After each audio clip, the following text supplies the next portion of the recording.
In this video, we will explore database transactions and rollback handling in PHP, using my structured query language.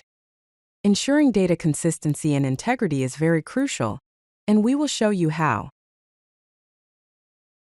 A database transaction is a sequence of database operations. These operations are treated as a single unit of work.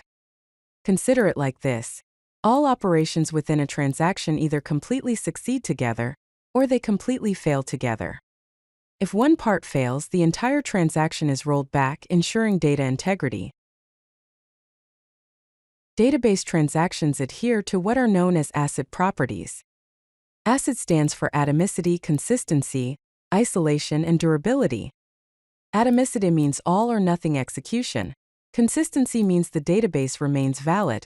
Isolation means concurrent transactions do not interfere with each other. And durability means changes persist after commit.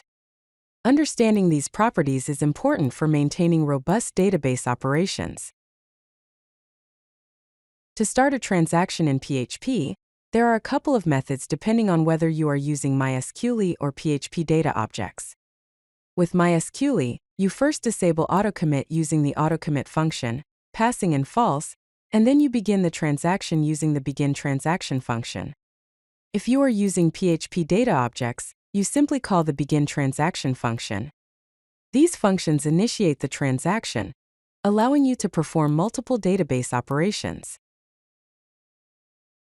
Once all your database operations are successfully executed, you need to commit the transaction to make the changes permanent. Using MySQL, you call the commit function, and then you should re-enable autocommit by calling the autocommit function, passing in true. Using PHP data objects, you simply call the commit function. Committing finalizes the changes in the database. In the event of an error or failure during a transaction, you need to roll back the transaction to undo any changes made. With MySQL, you call the rollback function, and then you should re-enable autocommit by calling the autocommit function, passing in true. With PHP data objects, you simply call the rollback function.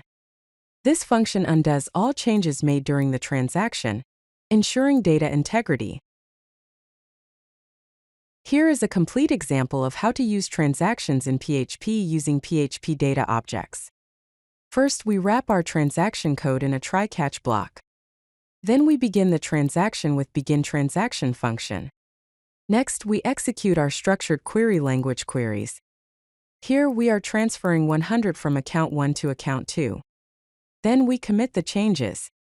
If any exceptions occur, the catch block is executed, where we roll back the changes. Also, an error message will be displayed. To ensure robust and reliable transactions, follow these best practices. Always use try-catch blocks to handle exceptions properly and roll back when necessary. Keep transactions short to minimize lock duration and conflicts. Reset autocommit to restore the default behavior after the transaction.